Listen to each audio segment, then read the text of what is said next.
সেই ইঞ্জিনটা কুলেন্ট করার জন্য ইঞ্জিনটা কুলেন্ট কখন হবে, কখন কুলেন্ট ওয়াটারটা ভিতরে সাপ্লাই দেবে, তার জন্য এই ভালভটাকে কাজে লাগানো হয়। এই ভালভটার কাজ হচ্ছে, থার্মোস্ট্যাট ভালভের কাজ হচ্ছে যে আমার ইঞ্জিন যখন হাই টেম্পারেচার হবে, যখন অনেকটা দূর ঠান্ডা করার জন্য, তখন আমরা থার্মোস্ট্যাট ভালভের উপর নির্ভর করি। যেটা থার্মোস্ট্যাট ভালভ রেডিয়েটরের মাধ্যমে রেডিয়েটর থেকে কুলেন্ট ওয়াটার নিয়ে ইঞ্জিনের মধ্যে প্রবেশ করা হয়। এবার আবার সেই রিসাইকেলিং প্রসেসে হয়। এবার ও আবার বাইপাস করাবে যখন সেই হিটেড ওয়াটারটা থাকবে, যখন গরম জলটা থাকে বা গরম কুলেন্টটা থাকে, সেটাকে বাইপাস করে আবার রেডিয়েটরের উপরে দিয়ে দেয়। মানে রেডিয়েটরের দুটো পোর্ট আছে, ইনলেট পোর্ট এবং এক্সস্ট পোর্ট।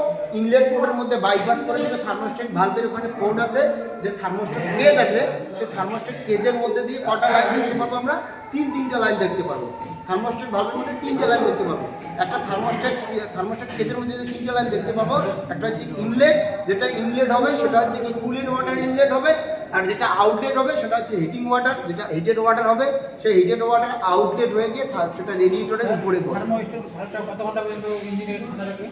কত ঘন্টা নয়, যতক্ষণ গাড়িটা না ওই 82 ডিগ্রি সেলসিয়াসের নিচে নামছে, ততক্ষণ অবধি থার্মোস্ট্যাট ভালভ অন থাকবে।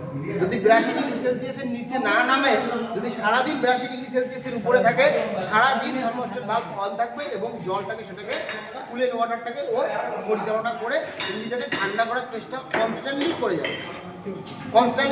ওর কোনো এরকম কোনো টাইম বলে দেওয়া নাই যে ও এত ঘন্টা চলার পর অফ হয়ে যাবে। 82 ডিগ্রির উপরে উঠলে ও অটোমেটিক চালু হয়ে যাবে। অটোমেটিক চালু হয়ে রেডিয়েটরের মাছ থেকে কুলেন্ট ওয়াটার নিবে, যেটা রেডিয়েটরের এক্সস্ট পোর্ট, ইনলেট পোর্ট, রেডিয়েটরের দুটো port, heated water, outlet port দিয়ে নিয়ে যাবে কুলেন্ট ওয়াটার। ওই থার্মোস্ট্যাট কেজের মধ্যে ঢুকবে। থার্মোস্ট্যাট কেজ এবার ওটা সিদ্ধান্ত করবে যে ইঞ্জিন যদি 82 ডিগ্রি সেলসিয়াসের নিচে আছে, তাহলে থার্মোস্ট্যাট ভালভ কী করবে, ওটাকে বাইপাস করে দেবে। আর যদি থার্মোস্ট্যাট ভালভ দেখবে যে ইঞ্জিন যা ওভার হিটেড হয়ে গেছে, 82 ডিগ্রির উপরে হয়ে গেছে, তখন থার্মোস্ট্যাট ভালভ কী করবে, ওই ইনলেট পোর্ট দিয়ে ওই তোমার কুলেন্ট ওয়াটার ঢুকাই দিবে। কোথায়? ইঞ্জিনে ঢুকাই দিবে। আবার ইঞ্জিন থেকে ওটাকে যখন হিটেড ওয়াটারটাকে আউট করে দিবে, কোথায় গিয়ে আউট করে দিয়ে ওই থার্মোস্ট্যাট ভালভ বাইপাস করে দিবে কার কাছে? রেডিয়েটরের কাছে। এতটুকু হচ্ছে ফাংশন। মনে থাকবে সবার। আমি নেক্সট ক্লাস যখন তোদেরকে আমি এটা যখন প্র্যাকটিক্যালি তোদেরকে করাবো, অ্যাজ এ সেকেন্ড ইয়ারে যখন করবি, তখন আরও বেটার হবে।